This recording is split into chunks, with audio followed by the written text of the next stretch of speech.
Peace and governance. So you have to be introducing the class when you are coming. It's like come on in on.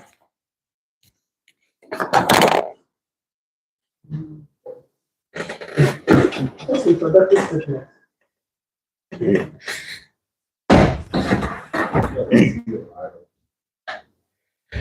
Okay. It's time for us to go on the journey of concept of peace in peace and governance class. This is actually peace and governance class of the MAPD program, Salem University. In case you're joining us and wondering what is going on, please could we put our phones on silent so that it will not disrupt the class. So while we wait for the professor to come and take us on the class, I want us to get busy. Okay. Yeah. 70 years old man.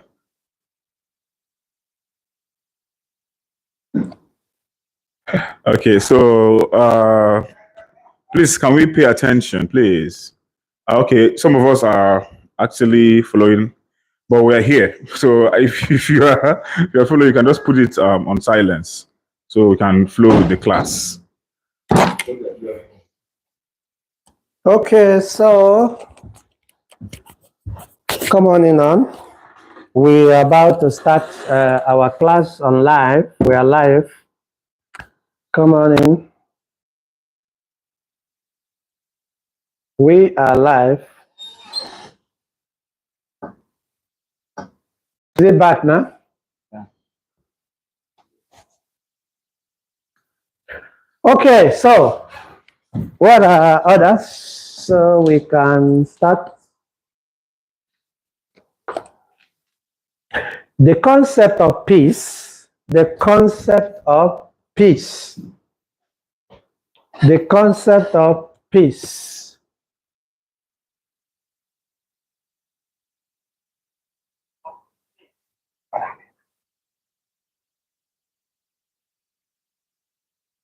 Is it from, I guess this is from the PowerPoint. Hope it's clearer. Is it clear? Okay, so we can go with that. Michael, do you see the PowerPoint clear? Michael, Chizi, can you confirm that the PowerPoint is clear?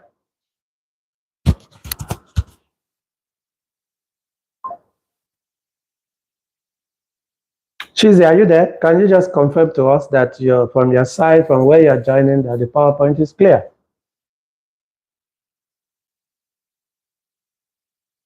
Wow, currently we have 34 people joining, 35, so that is great.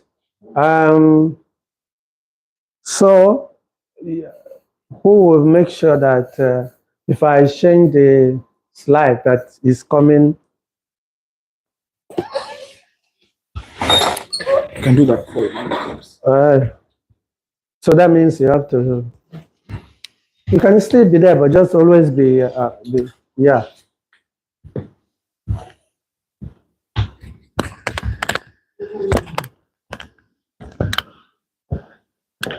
So you know how to block someone because no,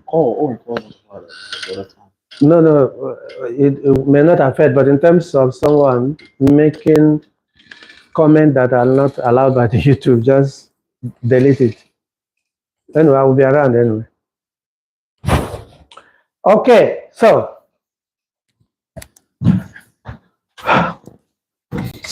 I hope that you are paying attention right now. For some of you that normally use phone in the class, this is time you can also use it and put it on an earphone while listening.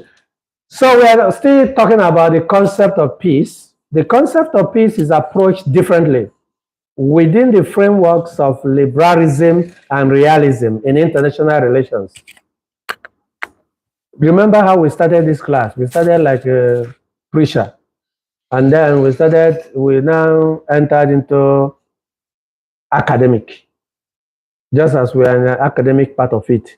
Now, we cannot finish this class without you knowing the difference between liberalism and realism, how they consider peace, the concept of peace they have, and governance.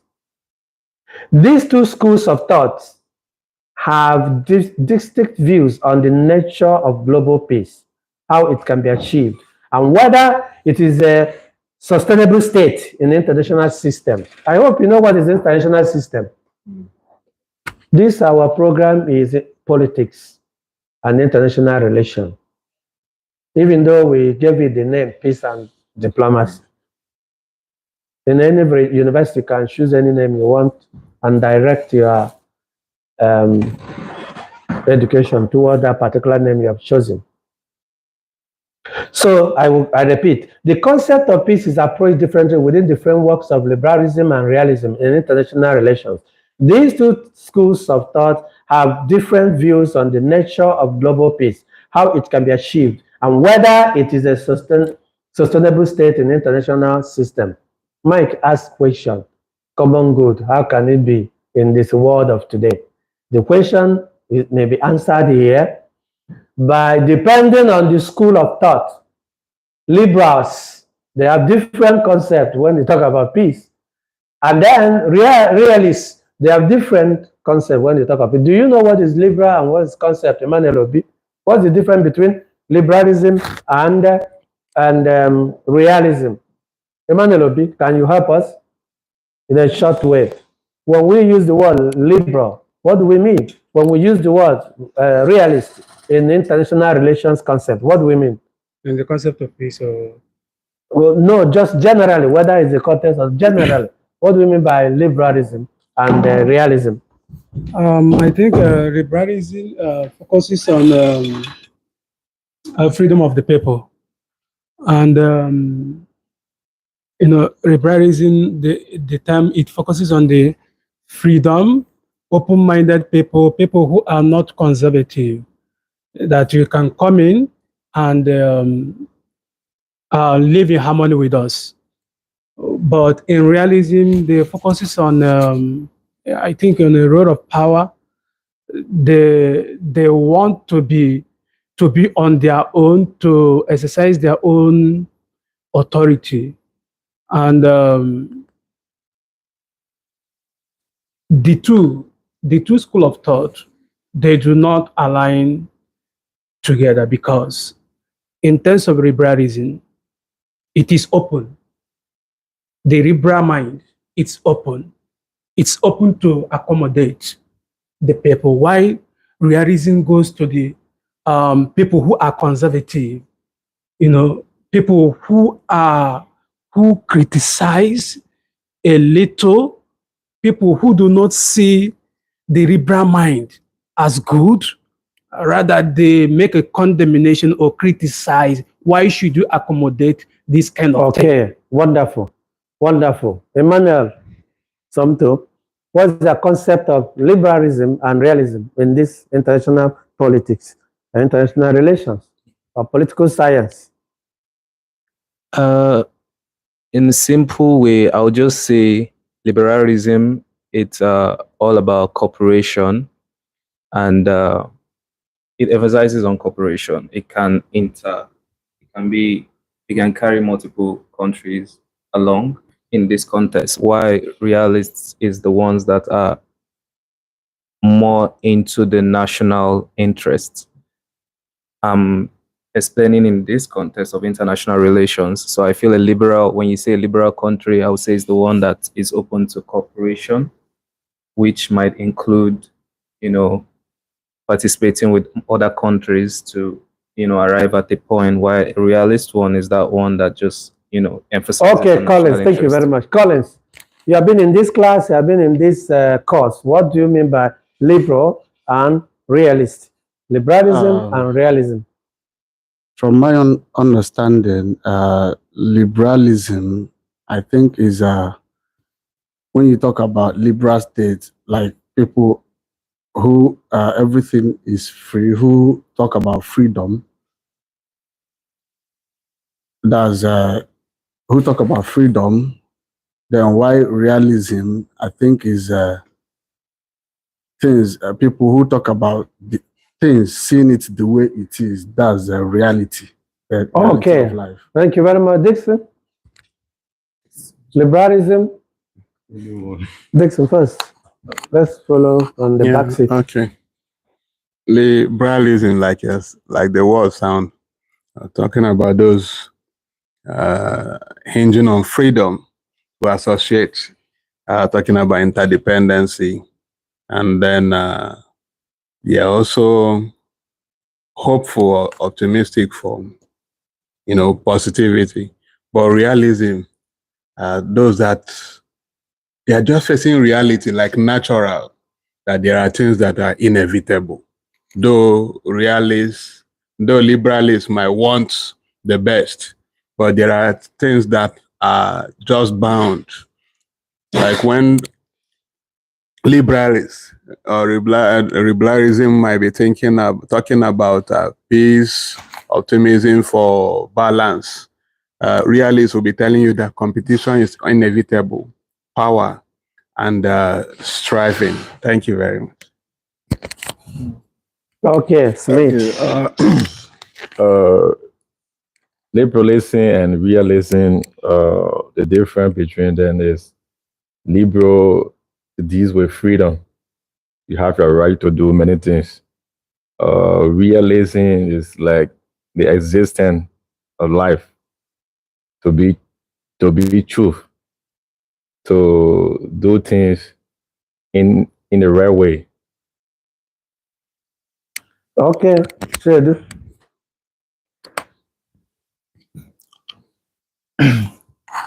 Okay, I would say that liberalism is all about being open-minded, accepting things the way you say it. Then realism is, I would say is opposite of liberalism.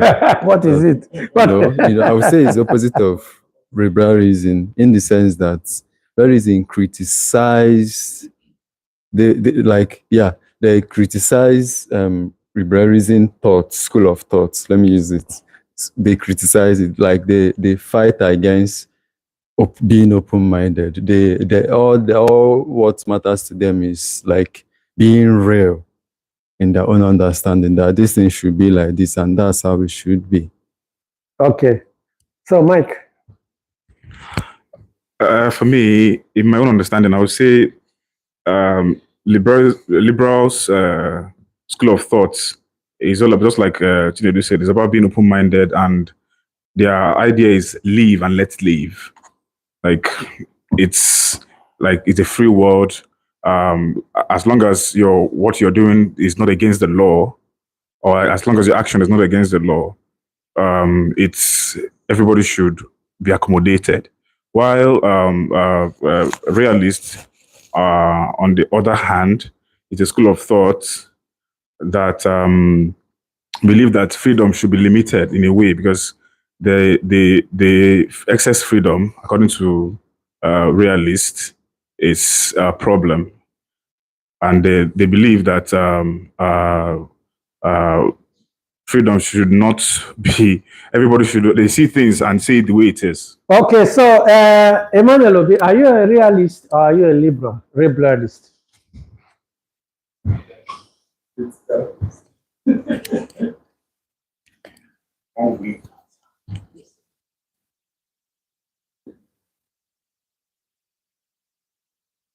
I'm liberal.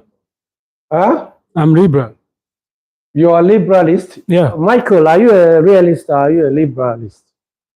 To a very large extent, I would say I'm a liberalist, but it depends on the context. Depends on the topic. Yes, on the topic. Okay, yes. something, Emmanuel, are you a realist or are you a liberalist? I think it depends the situation. I can be both. Yeah. Okay, Collins, are you a realist or are you a liberalist? It depends on the situation and the context. So, Okay, Mr. Disk, are you a liberalist or are you a realist? I think it's same line. It depends on the situation, actually. Depends Okay. on context, actually. Smith, Yeah. are you a realist or liberalist? For me, I would say both. You're both. Yeah. Chinedu, are you a realist or you are a liberalist? Both. This is where the matter. Oh, Michael, have you said? This is the issue, and that is how we approach things, even when we interpret things, even among philosophers also. I believe that some of you who will present John Locke, you, who will present Rousseau, you, Thomas Hobbes. Wow. Please read all these things very well. This is where the issue lies. And that is where the issue lies in life. That's where the issue lies among the leaders when we talk about common good. It depends on school of thought of everybody. There are certain things personally I may be doing. I'm doing them simply because of my school of thought. It's as simple as that. You can't remove me from me. The issue people have, conflicts you're talking about, is sometimes, especially in the developing countries like ours, we tend to live for people. We don't want to live for ourselves. We live because, oh, I don't know what he will say. And we provide ideas and suggestions and solutions based on what the boss said, not even on your own. Okay, now, the same thing is applicable when we approach peace. Who is talking about peace? Is it Putin? Or is it Donald Trump? Or is Biden? Or is it Emmanuel Macron? Or is it Tinubu? Who is actually talking about the peace? So the school of thought, the school of ideology, where someone belongs depends on how he will handle the issue. And that is why when you democratically elect someone, you try to select the people that work with him. Because you have to select the people that will have the same mindset with you. Otherwise, they'll bring you down. So, now look at it here. Liberalism and peace. Liberalism in international relations is based on the belief that cooperation between states, international institutions, and shared values can lead to a more peaceful world. Are you getting the point? Hello? Are you getting something here? So if somebody is a leader of your country, if he's a liberal, he will always be concentrating the policies for cooperation between one country to another. He will create, support international institutions, human rights organizations, money institutions, and shared values. What do we share together can lead to a more peaceful world. Let's say that you are in a country and somebody is your president, and your president is a liberal-minded person. He will align his policies towards that. Again, liberals argue that peace is not just the absence of war, but also the result of interconnected economic, political, social systems that promote mutual benefit and understanding. Can somebody analyze it for us in case we're not getting it? Liberals, the leaders, or even you as a student who is a liberal, argue that peace is not just absence of war, but also the result of going around, moving around, connecting with one country to another, one student with another, listening to one another, and sharing ideas and values. Some people might be sexually liberal. Some people might be religiously liberal. Some people might be academically liberal. Some people might be administratively liberal. Some people might be socially liberal. But some people might be sexually not liberal. Religiously not liberal. Socially not liberal. Academically not liberal. Administratively not liberal. Politically not liberal. Some people will never jump from one political party to another. He will just remain in that party. While some people, because they have liberal mind in political party, they can change the party at any time, depending on the interest. Hello, are you there? So that is how peace is also approached. Who is talking about peace? What does that person mean by peace? Let's say that peace is justice. What does the person mean by justice? If it's a liberal person, what does it mean by justice? If it's a realist? Hello?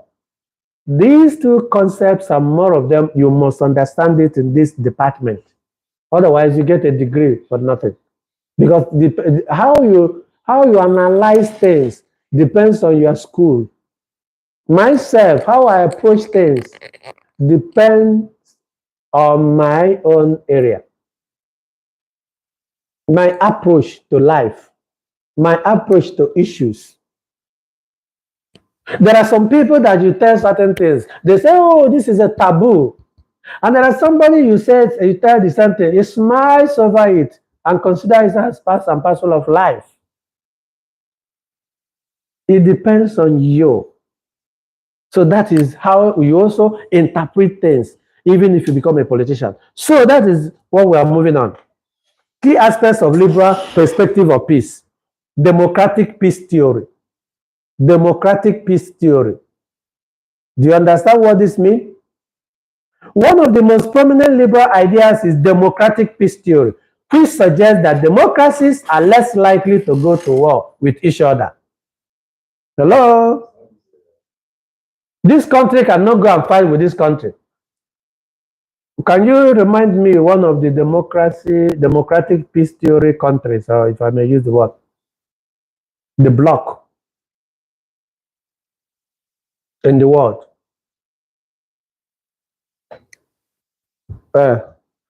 USA. USA? Yeah. That is the known democratic country that we know. The known democratic bloc. Are you sure USA is a democratic? Because it depends on who is the president. But there is a particular bloc that is often used as an example. European Union. Okay. They all just come together, united, and then try to remove barriers. When I traveled there, I understood it clearly. From Austria, I can easily just move to Germany. And from Germany, I can easily move to France, yeah. Belgium. And from Belgium, you can easily move to France. Just like this. You won't even know when you enter the other one. No wonder they call it Schengen visa. It's just like in the train, in this BTS. You move Banwa, Satanti Topai, Banwa station. Then from Banwa station to Wangwanyai. Wangwanyai might be Germany. And then Siam might be Belgium. Come on. If you really get, how do you expect them to start to talk about conflict or war? So that's what we say, democratic peace theory. One of the most prominent liberal ideas is democratic peace theory, the theory of the fact that we are united, the theory of the fact that we are together. And if you are from, I wanted to travel to Netherlands from Austria, just 220 euro. You just take a train, and this kind of train, if you see how you won't even know whether you're in the train because it looks like airplane. So that is what we are talking about here, that people with the leaders of the liberal mind wouldn't be talking about war, wouldn't even supporting it, will try to avoid any policy because they will tender on common goal, because their common goal is that they don't want to fight each other. This is because democracies tend to resolve conflict through diplomatic means, and their political systems, which involve checks and balances, encourage non-violent dispute resolution. Any additional thing here? Key aspect of liberal perspective on peace. We are together. No need. We can quarrel, but we are still united. You see that when we mean common good by Aristotle, it doesn't mean that we cannot quarrel. It doesn't mean there will not be conflict, but it cannot lead to what will destroy humanity. So does it mean that Germany will always do everything that Austria would like? No. It does not mean that France will always do things that Belgium will always not. It's not that way. But at the end of the day, despite this disagreement, they will have a diplomatic way of solving it out, political way of solving it out, and check and balances that will solve that problem. And that is what we mean by democratic peace theory. Are you there? Sure? Emmanuel, do you have any question here? Okay, so you are understanding that, liberal. So, another aspect of liberal, when you look at them, the way they approach peace is international institutions and cooperation. Liberals emphasize the importance of international organizations like the United Nations, the World Trade Organization, and the European Union in fostering peace. These institutions create frameworks for dialogue, promote norms of peaceful behavior, and can mediate conflicts between states. Do you agree with this? Do you agree with this? Do they also support when Africans want to be the United States of Africans? No. I don't think so. Then why are you? I was expecting you to, because it sounds very wonderful academically here. But you know that sometimes some of them, they feed on Africans. Oh. The practical aspect, they don't sound very nice. They don't do what? When you get there, travel there, you find yourself, if this country is so nice like this, what is their resource? What's their human resource? What's their natural resource? That was the question I was asking myself when I was there. Can you tell me what's their natural resources? It appears that the natural resources gathering together, making sure Africans are poor forever and demented and dismantled forever. You are asking Benedict Smith, and you are very proud of it. And I am answering Emmanuel, and I'm very proud of it. And I think because we're waiting for heaven and hellfire. I don't think the name matters. That is the problem. That is the problem. Give him microphone. Give him mic. That is the problem. That is the problem. Why should you answer it? Why? But that is not your, but that is not your father's name. I mean, that is not your real national indigenous name. How do you? But why say that? If you don't understand that is part of the problem, then there is no solution. So it means that we are from Africa. We have. Why should the point is that why should another person you answer another person's name? But how the name came about names? That's the point. Because then you answer. But okay, now I am Emmanuel. What is Emmanuel? Who is Emmanuel? It's a name. Then who? You. If you don't understand the genesis where your problem starts, then sorry. Because why should I be answering that name? The reason I'm saying the name doesn't matter is that we just need to identify. Then you're not solving the problem. Because the same way you think the name doesn't matter. That is why Thai people cannot rarely answer that kind of name. That's why most Muslim people cannot answer that name. They stood on their own. And that is why, because you are manipulated, you and I are manipulated. That is why we don't see reason for that, whether you agree or not. Because you should answer, there's indigenous name attributed to you by your forefathers. Oh, that is the question. That's the problem. How do you know that? It doesn't mean that. How do you know? It doesn't mean that we cannot change the hand of the clock. Because we still have the opportunity to change our name if we want. Because the name itself, but the point is that it doesn't contribute to the destabilization of our economy. You see, the concept of ever thinking of changing it is where the healing starts. Because the point is that you're asking, it doesn't concern why. Look good deep in. So why should you answer Bennett? Why should I answer Emmanuel? For what? Because that is why your language is no longer available. That is why your dialect is no longer there. Yeah. That's why you cannot write, because our forefathers were writing in whichever way they were writing. So it's deeper than what we are talking about. In support of what he's saying. But they have their own intact. Even here in Thailand. You know, why Thai people don't answer that? The name changes the psyche of every African. It turns everything. You understand? Imagine in because this world. From kindergarten. From kindergarten, you were told. From primary school, you were told. From secondary school. From kindergarten, you and I, we have been dismantled. So when we talk about democracy, the way they put it here, let us also understand it in their own concept as well. Because it's also possible that is not what you mean. That is why we're not growing in Africa. Because the concept of democracy is selling us there doesn't work. The main democracy as a tribe, as a Igbo tribe, is Amadioha. And once you do what is bad, they strike you immediately. So what about the tribes? Like having 20 tribes, 100 tribes. Okay, let me ask you. If you go to West, why is it that Luxembourg is not up to how many million people and is a country?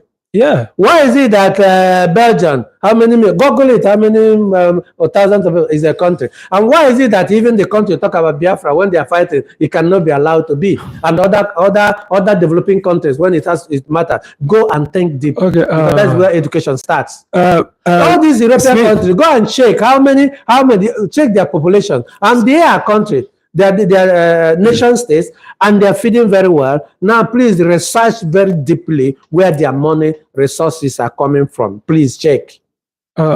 Smith, there is a time I made mention of this. I commented on this very thing, that the success of European world is that they divided according to their tribal line. You understand? And if Africa entirely can do that as well, that is our success. Because this name. Do you know? Hold it there. Do you know how many population of Austria? Do you know the history of Austria? Austria-Hungary. And from there, separated from Germany. Think about the First World War, Second World War, or even the wars they were having before then. Exactly what he said. They were all a tribe you are talking about. That is how they are. Even to today. If you go to Germany also, even Germany is the large, how do you say, populace among them. Even they have Northern Germany, Southern Germany, Christian Germany, blah, blah, blah, blah, blah, and they are having different things altogether. It's just that they are very lucky they are still united because of the experience of the war. They corrected themselves and they are still, but today, get there now, you still see exactly what you're seeing in your place. Yeah. Traveling is an experience. I think Russia is even a good example of that, because there is Georgia, they speak Russian language. Kazakhstan, same. Both Finnish, all of these people, they fought their way out from Russia. And what does it mean? They went on their tribal line. And that is the success. And this is what Africa, would I say we cannot do? And that's why we are lagging behind. That's why we are lagging behind. And that's why we are lagging behind. And that's why we cannot achieve that success. If you can object it, object. And that's why we have to look into the history of the name. And then who told you? Who told you that our forefathers are they're all in hellfire? And then Benedict is in heaven. You can't tell me that kind of nonsense at this body today. Do you know if you start and Michael is a saint. You understand? And Chinaza, if I start answering the name Obi Chinaza, removing the Emmanuel, I'm giving credit to my your heritage. Credit to my child. You are giving credit to, and that's exactly what type people are doing. How do you know that is from Nigeria? What? Huh? Obi. How do you know? How you got that concept? Yeah. Like Obi. There is a historical. There is a historical. It's historical. It's there. You can't change it. It's there because it's a language. It's connected to the language you are speaking. Just like Thailand. How many Thai people don't you see the name they answer? Myanmar. I don't even know. I don't think they have surname. Yeah, this connection is not there. At some point. They look at China, go to all these places, go to Japan or whatever. Only you and I. And only you and I in this class. And only you and I in this class probably thinking that master's degree will lead us to somewhere. Let's get to the root. But what led to these international institutions created by them? Don't forget the essence of why international institution was created. You know about Berlin Conference? What happened there? We shared Africa. And then you're still here asking me why the name. Because when they share, that is where they share, they give the identity they want to answer. Then they try to remove your own identity, remove your own history, remove your own language, remove your own religion. So what can we do now? In this class? This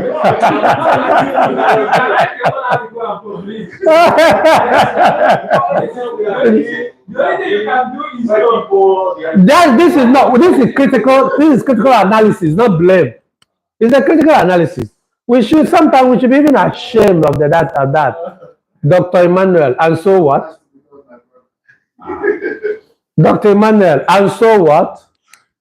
So I think he asked a valid question, because we're analyzing and we are seeing that this is what the problem is. Then start analyzing it and start even knowing that this is the problem first of all. Yeah. Start even conscientization. We call it conscientization, sensitization. The reason I'm saying this, if I travel to Nigeria, they're scheming different. If I travel to Ghana, the scheming. It's the same thing as the Polish person among the students here. Now listen, I was in a train heading from Germany to Belgium, and when I got to France, and almost all German guys there, they were all looking at the French people. That they, I don't even know they are different, but they can dictate it among themselves. Yeah, and they will tell you this is how they behave. They are sick, because that time there was a protest, and they would just, if you see the word, I said, oh, thank God, it's good to travel, because this I thought it's only us that would be talking like that. Get there and you see. And then in Austria, then an Austrian lady will also be looking at Netherlands. They will create from kindergarten. They create image of each of them and how. Even that World War, whatever, they never forgive each other in their history. Yeah. So, but our own is that you're asking Benedict Smith. Your own is, all of your name is English name. I don't even know whether there's your own is even. Yeah. So, thank God that it's only my first name is Emmanuel. The middle name is Weke, and I still remember my surname. You see. So when we cannot get to this root, we won't understand. Because it's good to stay in this class at international institutions created by who? Africans weren't there. When it was created, some of them, most of these things were created on how they partition Africans, how to distribute and share Africans, and then took away so many things. And they say today, what is happening in between France and Mali and these other African military that have taken, you borrow money. Hi, if you hear the history, something that is gotten, even in Nigeria, we produce oil and we send it somewhere to refine and buy it again and bring it back to our place. We have robot who will come and take, go and face two people and bring it back to us to buy. See? That's the thing. And the thing, the main point that the whole thing was dismantled. Listen, we were so dismantled in my own view in such a way that you are here fighting, suffering for your school fees, right? Imagine a situation you are here fighting, struggling for your school fees. An European student is here calculating the money the government has sent to him in order to pay the school fees and the remaining money. Now tell me who is even getting the education? In our language, as if I'm the Obondo. If I'm the Obondo. Because all of us are here even fighting about visa, which is connected with school fees. And some of you are having a headache in paying the school fees because the government that's not what even they think about. But these people, even as some of them siphon us, they still use it for their own people, including when they sit here before you. If you look at Africa, you see that the religion from the West in their country because of the colonization. And I even prefer if they were in Nigeria to go back to their country, because the thing we are running away from is what is still happening. Better they come let us live together, let them develop at some extent because we chase them out on time. And I think that is the main ritual we have. If we know we could have chased them out at that time, we could have allowed them to be in the country and at least they will develop, they will help us to develop the country and give us some kind of benefits. They will help us develop the country as black monkeys we are now. Because they are still seeing us as the black monkey and nothing changes. Nothing changes. The only difference here is that we rule ourselves. But the thing they are doing, they are still doing that. So, okay, the point is that international institution, as an African, you have to think critical about it, even though you accept it, even though you write it, and then ask yourself about the liberal aspect of it and how it benefits you. And then another aspect of liberal perspective on economic interdependence. Liberals argue that economic interdependence reduces the livelihood of war because they don't want to lose money. So they concentrate on war. When states are economically connected, you see that? They are less likely to engage in conflict because the cost of war outweigh the benefits of maintaining peaceful trade relations. Are you there? Economic interdependence. We cannot fight because if we fight, we lose money. That is how they will approach peace. Human rights is another one. Liberal theorists assert that the promotion of human rights, the rule of law, and international norms can foster a peaceful international order by prioritizing the well-being of individuals and ensuring that states respect these rights and likelihood of conflict is reduced. This is another problem because the human right of Europe is not human right of Africa. Are you there? Yeah. Then what are we going to do about it? Because their own human right is something different. So contents of their human right is different from our own content of human right. Because when we are being dismantled, in my own view, we are being dismantled so that we always look less to ourselves, even amongst ourselves. If you are, I'm documenting something now, sometimes I have a way of pushing it a staff, a white person who is a staff, probably a lower staff. If you see an African, you pay attention, greater attention there. But then myself, that after everything that was sent to me to approve, no, if I start it and end it, the African will not, because we have been made to think that we are less. Don't you think that the African Union, they still have the power to change things and look like... Do you know how many unions that have been created? Remember before, it wasn't only African Union, it was something else, and from there, and from that union to something else, and from something else to something else, till today, ECOWAS. That creation of too many bodies brings about too many problems. If it happens that we have only African Union, that in that Africa we will still even use one currency like European Union. Copy the exact. Will they allow you to use it? Do you know why the Gaddafi was killed? You know. They killed him because of that. Right. What is written in international law? You said that no sovereign state has the power to interfere with any sovereign. Grammar now. But that is a grammar. That is why we should be very careful when we follow the words, because sometimes it's not much with action when it has to do with where they get the money they survive with. Because you have to understand, where do they get the money they survive with? And that place they get the money they survive with, they don't want to dismantle it. They want always to create a situation in which you are hungry. Here, talking about visa, talking about school fees, even education that you are here, you are not even getting it deeply because you are scattered. Even the Obondo. The system is dismantled in such a way you keep struggling, fighting yourself, gossiping around yourself, dismantling yourself, fighting one another. In football, you have a football where you go and make football. How many of you survive there without fighting? So that is the point. Now, this is human right, about for liberal approach to peace. They consider that as a thing. Then go to realism. Realism, on the other hand, is grounded in assumption that the international system is anarchic and that states are primarily motivated by pursuit of power and security. Realists are more skeptical of possibility of lasting peace, viewing it as temporary and fragile in a world where states are engaged in a constant struggle for survival. Think about Putin. Think about many of them in this situation. It's all about survival. It must be me. It must be us. How do they review peace? Balance of power. Realists believe that peace is achieved through a balance of power, where no single state becomes strong enough to dominate others.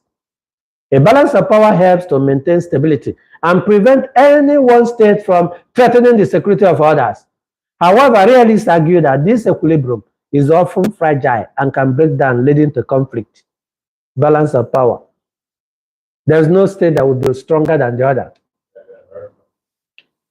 You see? Once they see that you are getting strong, maybe they go and dismantle you and have a war of shattering everything and bring big grammar. Or even plant terrorists into it and they say you're a terrorist state and go and destroy you because they want to.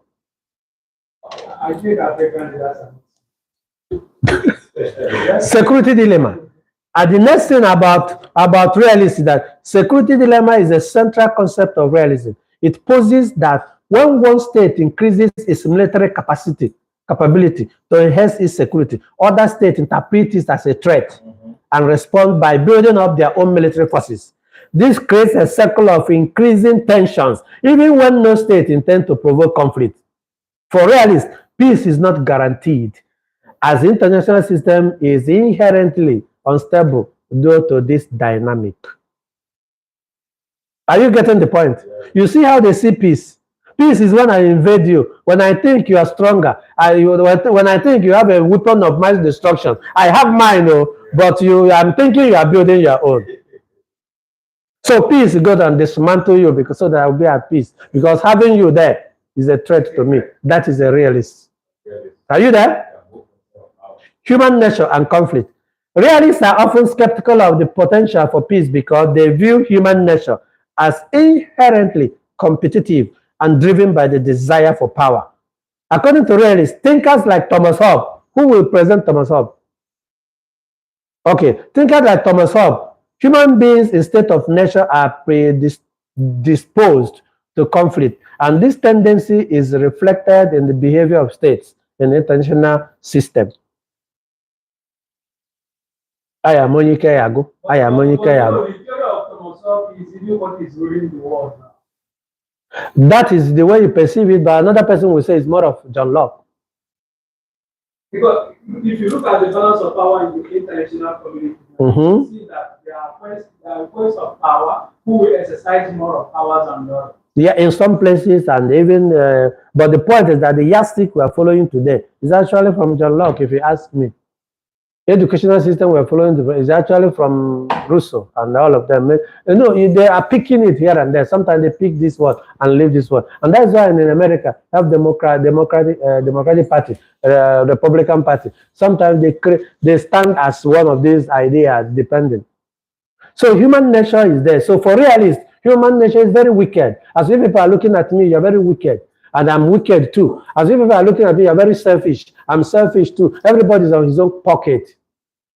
Everybody's talking about his own selfish interest. That's what he's talking about. So they view peace as when I make sure I cover myself so that when you come to attack me, I attack you back. Or whatever you plot to get me, I will tell you that I'm smarter than you. That is realist. Hello? So they view human nature inherently competitive and driven by desire for power, desire for money, desire for reputation, desire for whatever, desire for who will be better at. I may ask somebody to please watch my whatever. And maybe, watching it means to give you something. What am I getting? Competition. Hello? Are you there? Edu. Another aspect of realism is the pragmatism and deterrence. Realists believe that peace is more likely when states are prepared for war. Are you guys there? Peace is when we are ready for war. I mean, I don't know whether you guys are getting these differences. Liberalism, that peace is when we cooperate and reason together. But realism, peace is when I'm ready for war. And I have the capacity to deter aggression through military strength. I'm here and I'm prognosing into what you're doing. I am here and I'm prognosing what you're doing in your room. I'm here, I'm prognosing who you are sleeping with in your room. I'm here, I'm prognosing what will you be doing now. And when I think that maybe what you're doing now is something that will affect me, I will not create a war, gossip, create whatever, create people, create or even go there to begin to monitor who goes into your room or not. That is realist. Because maybe South Korea, you are befriending China and befriending Russia. Okay, European Union and America, we have to get ready. Hello, are you guys there? Concept of deterrent, where states maintain a strong military to prevent attack, is seen as a way to preserve peace. You see that? To get ready to fight means peace. I don't know if you guys are getting this thing. Which is different from threat of violence rather than cooperation, which means we cannot work together. You are a danger for me. Which one do you prefer in governance? Pardon? In order to maintain a stable peace. Which one do you prefer?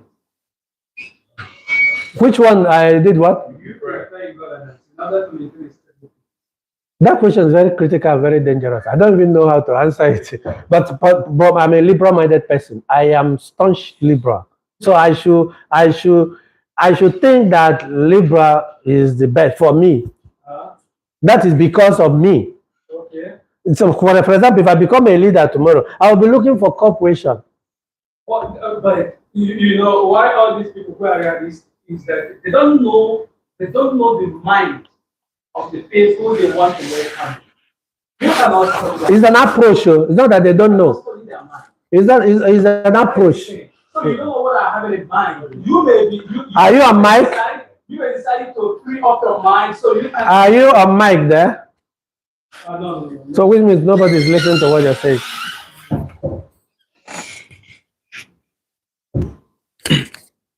Like in accordance with what you say that in your own view, you take Libra as a preferred choice of yours in governance. Well, and I ask because the reason realists they are doing all these things is that the only thing that you can hide in life is something that is being hidden in mind. You cannot be able to have a complete study of what human being can exhibit as a behavior when you try to accommodate them. The people that you see as good may turn to be bad. The people that you may see as a good friend may turn to be your worst enemy. And your worst enemy can repent tomorrow and become your good friend.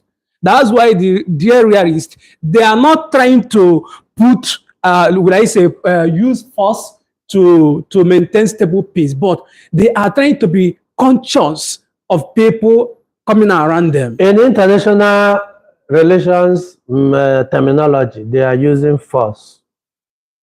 It's different from normal explanation you are giving because they see deterrent. They want to stop. It's all about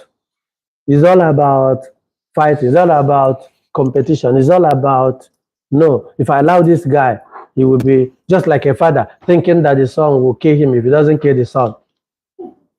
But your explanation is a normal explanation, but that is not in international relations terminology. You are giving human explanation to it. No, it is inclusive in part of the reasons because for them to be smarter and they try to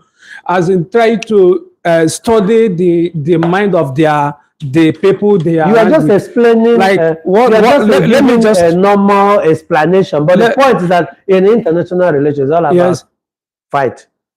Okay, let's say what's happening between Russia and Ukraine now, and you know why Russia they were very conscious. They are acting like realists. That's all. Yeah, but there is a reason behind that. There's always a reason for behind them. Even liberal that are loving themselves, they have a reason for that too. But in terms of the realists now, they don't want people to dominate them.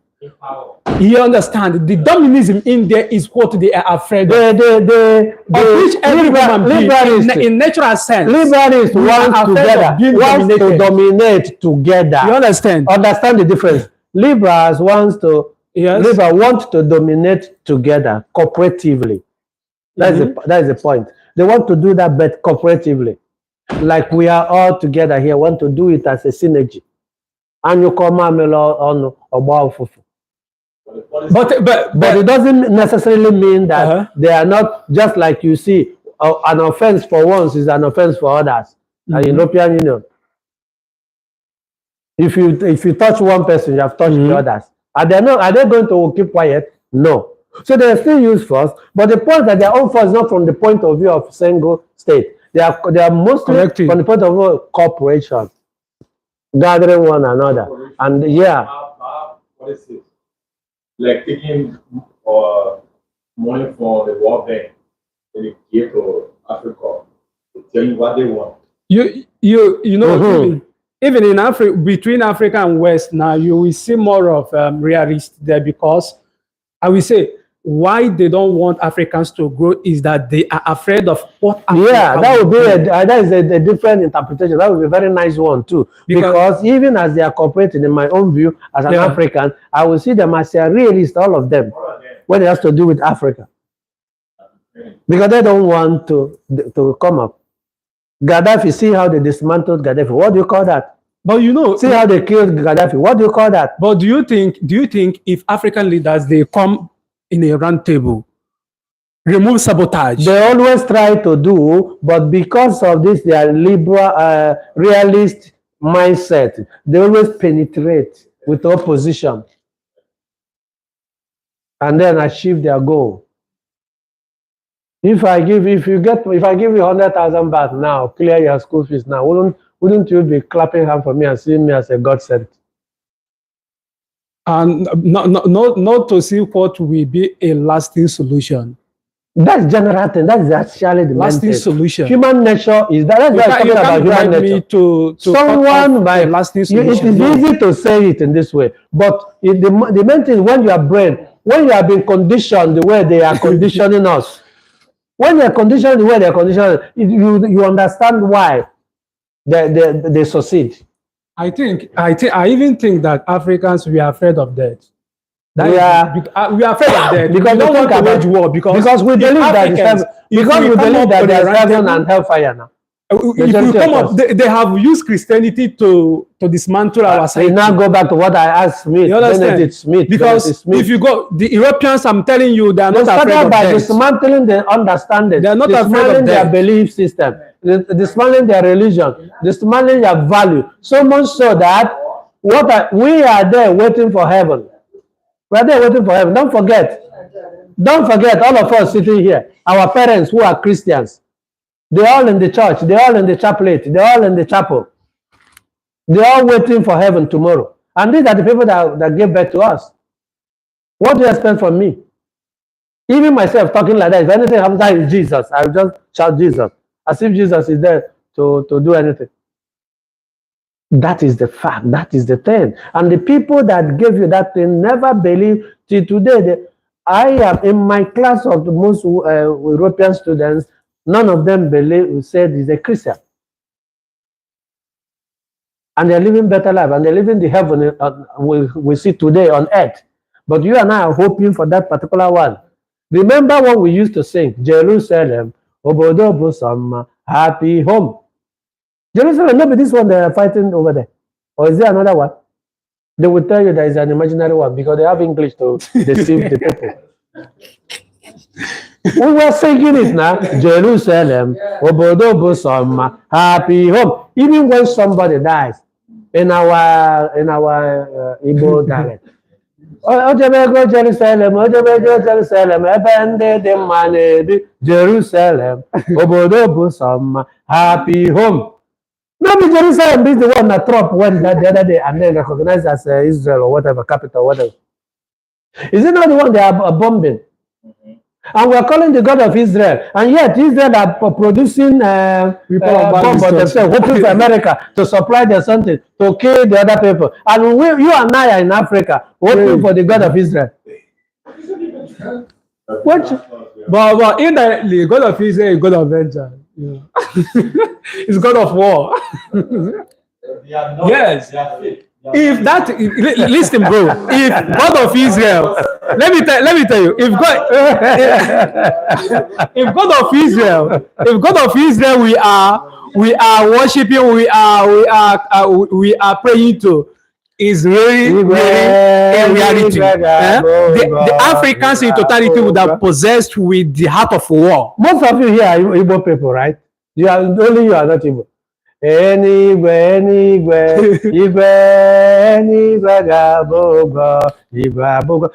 this is the mindset we grew up with, that the heaven will be will pay the price. Yeah. So just die, you go to that heaven.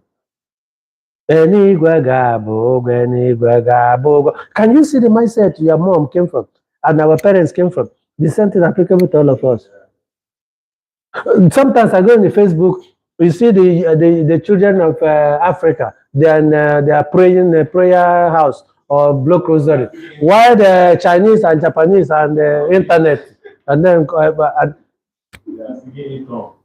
you see that? You see that? So comparing liberalism and realism, let's get back to academic. I don't know whether to call it academic bullshit.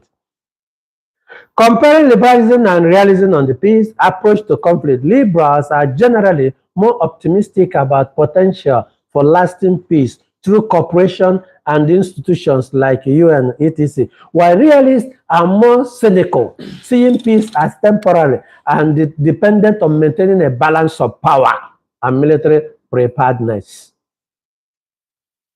You see that? The role of human nature. Comparing liberalism and realism on the concept of peace. Role of human nature. Liberals believe that human beings can learn to cooperate through institutions like all these United Nations and whatever they created. While realists argue that human nature is inherently conflictual and states are driven by the need for security and power. You get that? Compare liberalism and realism on this concept of peace. International institutions. Liberals view international institutions as vital for promoting peace, whereas realists are often skeptical of their effectiveness, seeing them as tools used by powerful states to maintain their dominance. You see that? Yeah. Economic interdependence. Liberals argue that economic interdependence fosters peace, while realists are more focused on military and strategic considerations and less inclined to believe that the trade relations can significantly reduce the potentials for conflict. You see that? For liberal, economical interest, let us join together. But for realists, no, they can even create military, they can even create war in somewhere so that they will sell their military ammunitions or whatever. That is for realists. Then conclusion, my fellow students. In conclusion, while both liberalism and realism acknowledges that peace is an important goal in international relations, their approaches to achieving and sustaining peace differ significantly. Are you agree with that?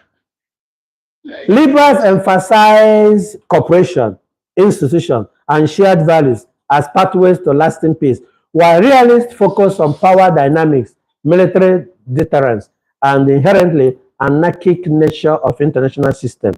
Both perspectives provide important insights into the complexity of international relations and the challenges of achieving global peace.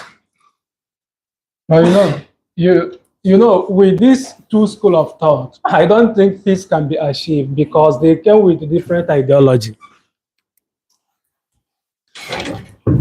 Continue. I said,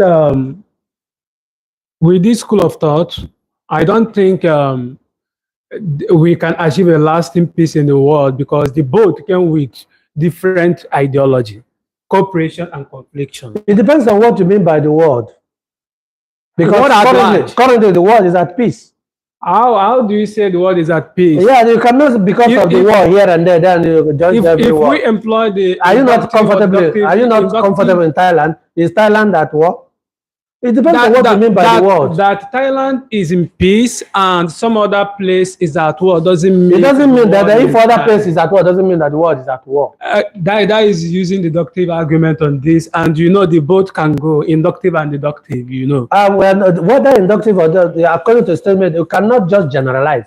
The world is not at war. When the world is at war, we had the First World War, Second World War, the Cold War. So when we start Third World War, we know. But the fact that two nations or other people are coming doesn't mean that the world is at war currently. No.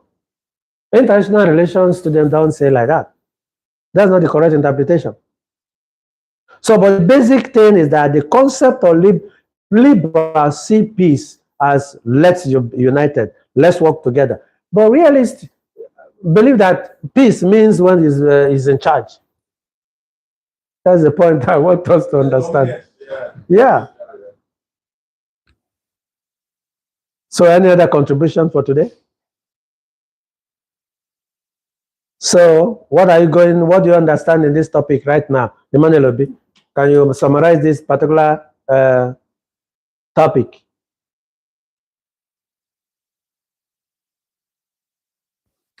The concept of peace in relation to liberalism and then realism. In my own view, I think the topic focuses on the need of having peace in the world. And if you look, there is a good impact in realism, and as well good impact in liberalism. So which one do you actually advocate for? Do you actually advocate for, because you have to choose one? Can you tell us the one you are leaning to more? In terms of governance, in my own view, I will take realism. Because I don't like liberalism in governance, in the context of governance, because but do you know that that's what you're enjoying even in this country? I want to cite a reference, an instance down to Africa, because this is what African has been practicing for decades. We have been too liberal, and that's why people have been taking us for granted. If it happens that Africa, we have a constructive realism mindset, I don't think that anybody will come and outsmart us. But because we are a region, we are a continent that have a liberal mindset, that's why anybody can step into the thoughts of African and it talks bad about us and they thought our resources without being questioned. So if in terms of governance, in my own view, I take realism because they are focusing on the peace. They are focusing on the peace. The difference there is the approaches they use may not be acceptable by the liberalism. And the approaches in liberalism may not be acceptable by the realism. And that's why I like realism, because you don't have to come to my boundary and try to dominate me and think you can go away with it. If Africa, let's say we are realists in governance at some point and transition when things become good and transition to liberalism, we can understand the essence of being in peace with one another. But we started with liberalism, and that's why they were able to penetrate our doorsteps.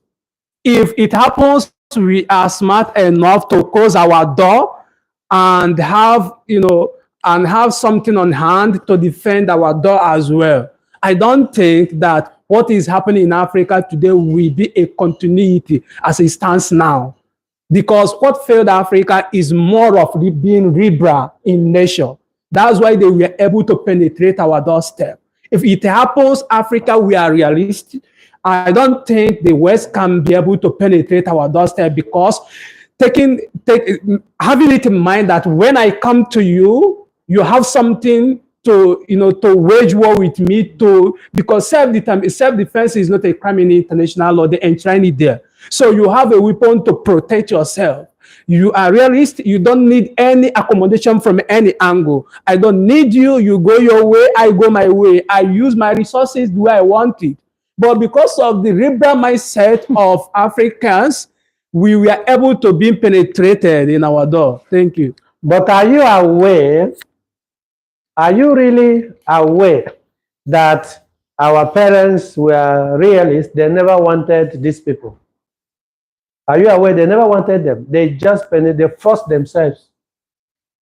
Some of them were killed by our people, but because they came with more, stronger weapon that we never had, they just got in. If you get into the history, it's not the way you presented it, because the white people were never allowed free hand like that, freely. Some allow them, some allow them because they have already taken control of them by force. Okay, let's say we have a general mindset of being realist. Now, these people come with a different strategies in colonization, and the most weapon they use on us is Christianity. If it happens, we have this mind of realist. We could have debunked Christianity, because they use this Christianity and Western education now. Bringing Western education for us, bringing Christianity for us, taking it in an exchange of our resources and everything. They use different dimensions, constructing a roadway to their country in order to export our resources, bringing civilization all together, trying to build up a telephone that they will be able to use it and communicate with the war and chiefs, which is our people, that will return an appropriate information to them. So in general, if African we are realists, in general, not this place being realist and this place being liberal, I don't think there will be a room for them to penetrate. They were with guns. Okay. I think even before Africa, we are entrepreneurs in nature. We can manufacture weapons in our own side. The point is that you have a point there, but if you generalize it so much, it becomes an issue, because it is not every African countries allowed this thing you are saying. Many African countries, in the concept you are saying it, are realists, while some are liberalists. So it's better that you just situate it in some, not generally all. Do you understand? Emmanuel, please, do you want to say whether you will assign them or not? Okay. Okay. This is a very wonderful topic. What makes it a wonderful topic? Because it's an interesting presentation. So, in my own understanding, or in my own point of view, because I heard when we are talking about, we start from the name we are answering. Then, in my own opinion, I don't think the name has something to do with the way Africa or the way our government is moving. Then you need to do more research, because you have to find where the foundation of your problem started. Don't think about today. Just think about where the foundation of your problem started. Even the period when our Nani Njokwe and the Nani Eke Orila Foha was alive, I think you're getting off the track. There is a reason why people behave the way they behave, and there is just like call it the international system. There is also a system put in place for them to behave that way. So you need to be a research student to counter what you are saying. You don't just be a religious student to talk about critical issue. You have to be a research student to get the answer. And if you don't get the answer, you still stay where you are. And I will still stay where I am. And that is why we are poor. Okay, sir. And that is why we are being, we are not even considered as anything. Okay, sir. Can I ask one question? Go, make your contribution. We're almost rounding up the class. We say that the name, because we are still young and you knows all. Since the name contributed and you are even drifting out of the track, because the idea of mentioning the name is for us to know the root, because there's no reason why you should be answering that name if it wasn't imposed by you, by your foreign people. And that is true, because it's a foreign name. And you need to investigate why that name is better than your name. And if you don't have the capacity to investigate why that name is better than your name, then there's issue. The problem the problem will remain there in your own situation or in every other situation in Africa, because that's why we're suffering. Well, that's why we're where we are. And if you don't have the capacity to even look at it, forget it. The case is dead. That is it. There's no two ways about it. Even the ABCD, was it the real thing the forefathers were writing? Of course, Ngozi will never be a saint. Yeah, but Emmanuel will be a saint. So if the capacity is not there, it's not there. So there's no need. If you have contribution you make, let's continue. So the thing is that in our place, we have many people who studied philosophy, and they know all these things. Why are they still answering their names? We are talking about the problem. We are talking about the foundational distortion. We are talking about something else. And then critical issue is not just a minor issue. And investigating issue is not just a minor issue. Examining issue is not a minor issue. That is why you should be critical. Being critical doesn't mean that you just, for example, now, I will now say that this is no longer there. The thing is that they have inserted it, but you are looking into it as even every other person, every other country is looking for their own, including Thailand. Thailand is also doing research. That's why they call research. Why this happened? Why this happened this way? So it's not a question of whether somebody is if you did philosophy, but the point is that be critical and know where the bias is. And ọzọkwa bụ na enwere ike onye nzuzu ebufele a na-amara mgbe ebufele na mkpunne ya. I mean, let's round up. So Collins, what are you going home with? What I understand is a difference between liberalism and realism. I believe in realism in the sense that the both school of thought is talking about a common goal, relating it to peace and governance, which is peace building. So, but why I choose liberalism is because I think in this situation, they create a room or a space for dialogue,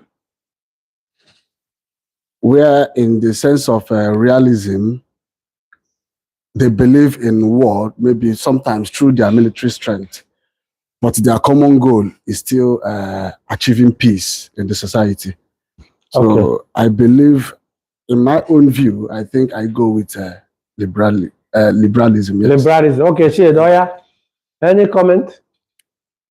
Well, my take home is coming from the first presentation by Mr. Dixon in Aristotle's concept of peace and governance. And in his suggestion, I will talk on one of his suggestions, which says that the pursuit of common good. According to Aristotle, he said that governance should aim at the common good of the citizen. Common good of the citizen to create common good of the citizen, so that there should be peace rather than the focusing on private interests of the rulers.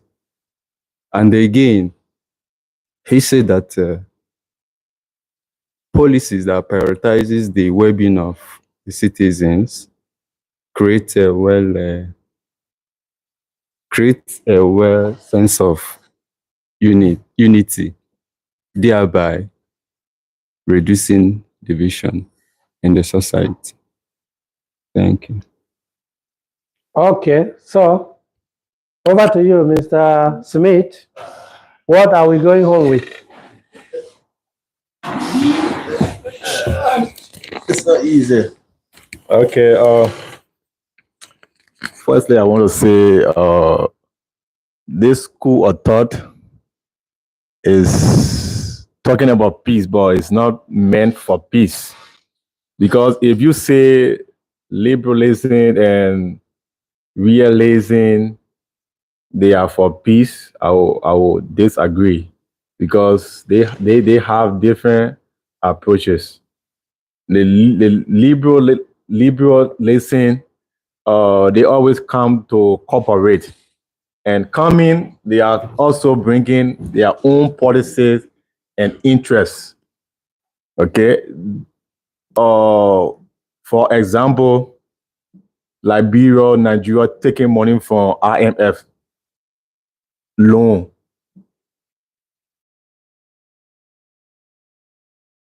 and we are not able.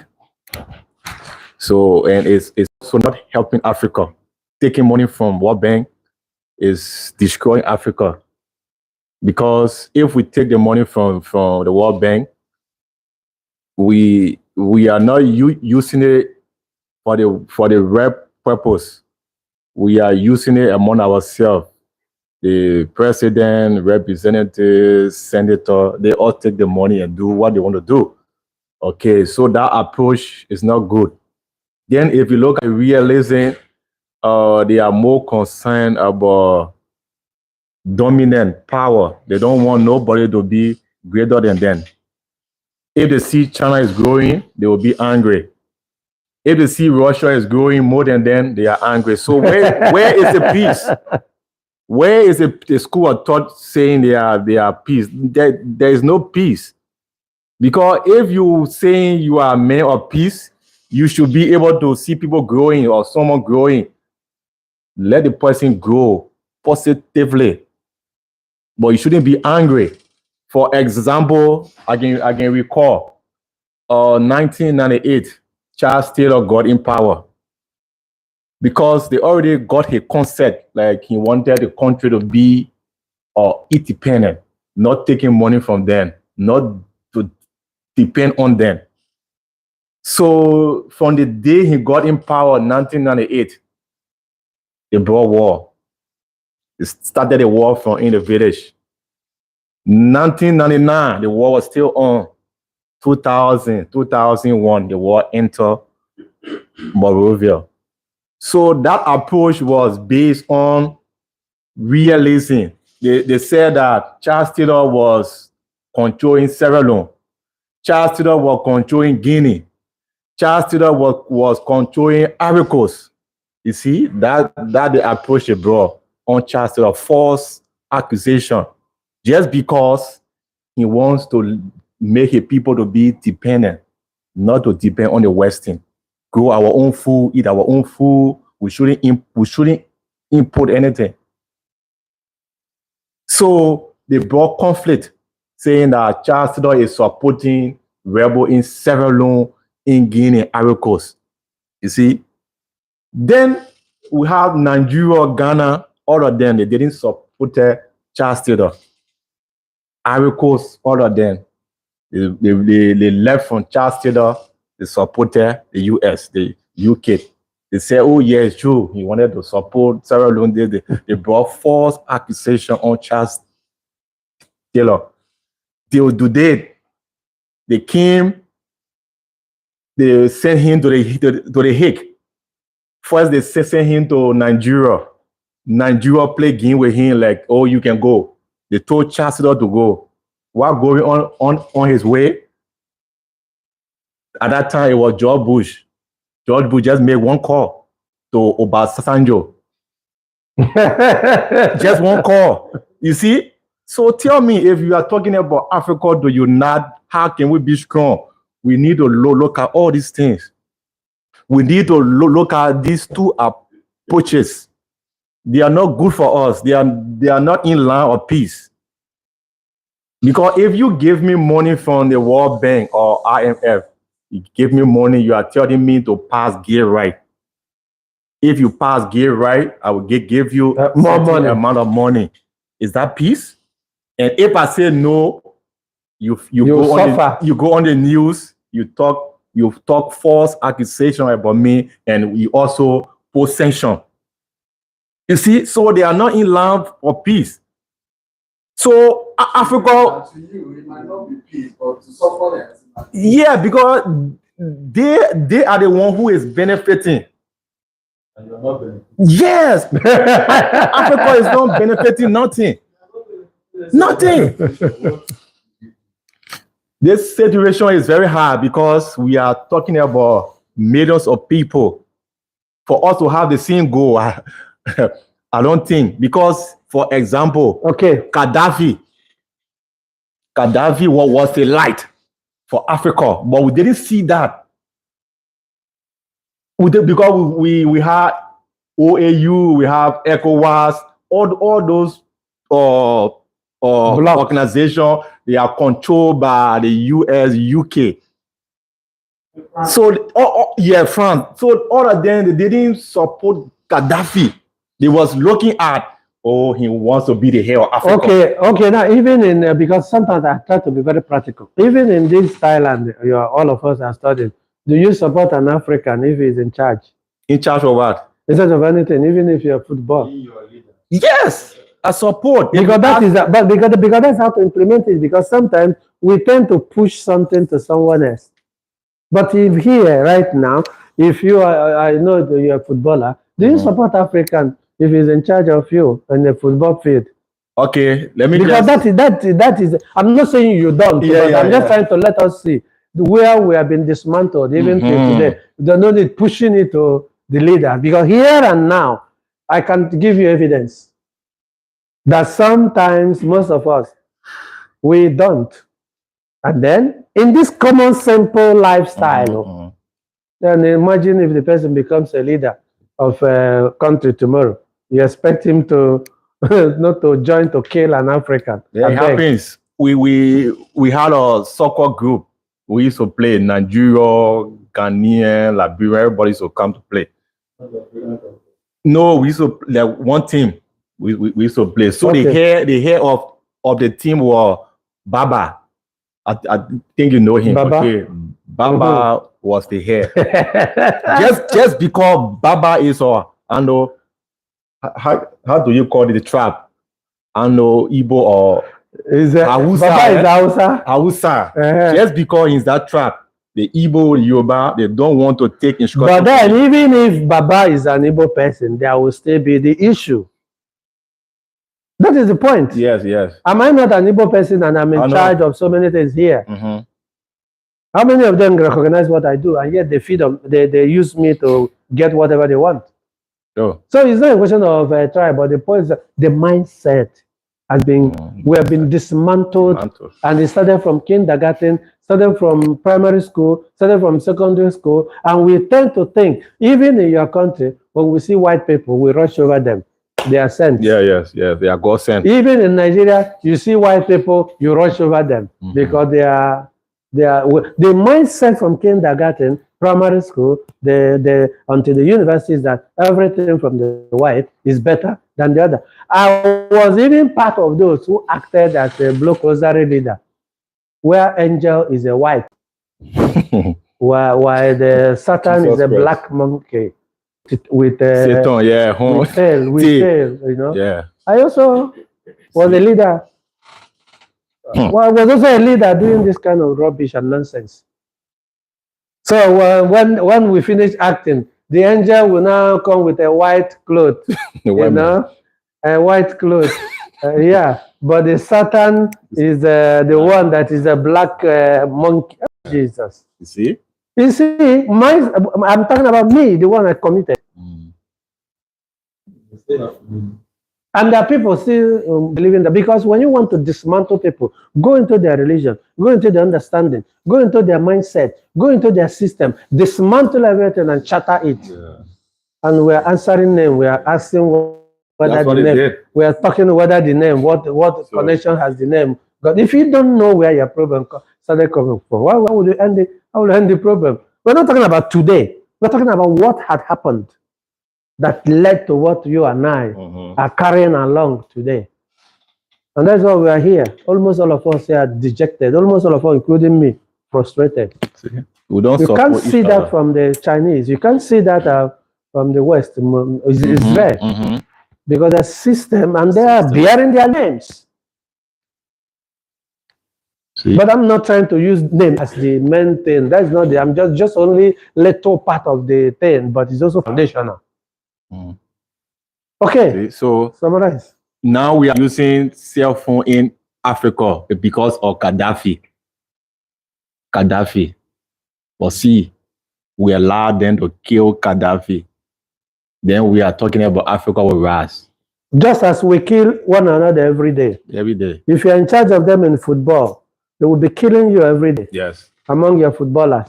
If you're in charge of anything, they will be killing you. Even right now that I'm in charge, nobody will see the good side. Rather, they're manipulating, trying to see the negative and negative everything and see, because the mindset is destroyed. Yeah. And thank God I don't belong to that. Anyway, I'm exceptional, whether I like it or not. And that's why even if I notice what you're doing to me, I don't even care. I will still do what I want, because I think Africa, not to you, because if it is for you, to hell. But I have a mission. And again, I wouldn't allow you, an African, because of a very bad impression you have a fellow African, to use it to behave like you if I have an issue with you. No, I can't, because it means that I'm belittling myself. So it depends. So the main thing I'm trying to link here is not a question of leaders. Here and now. We are the next leaders. We are. How do we handle each other So we here? need to change Other than gossiping and our talking bullshit mindset all the time. Yeah, we need to change. Whenever we gather with rubbish. Okay, now let's round it up. So in conclusion, why both liberalism and realism acknowledge that peace is an important goal in international relations. They all acknowledge, every human knows that peace is important. They all, but don't forget, when we talk about liberalism, always remember approach to things, the mindset to things. When we talk about realism, always remember approach to things. So they believe there is need for peace, but then the way they handle it is different. Now, peace is an important goal in international relations. They believe that. They agree on that. The approaches to achieving and sustaining peace differ significantly, not in the same way, not in the same manner. Liberals emphasize cooperation. You and you and me. Let us join together. In Igbo land, they say,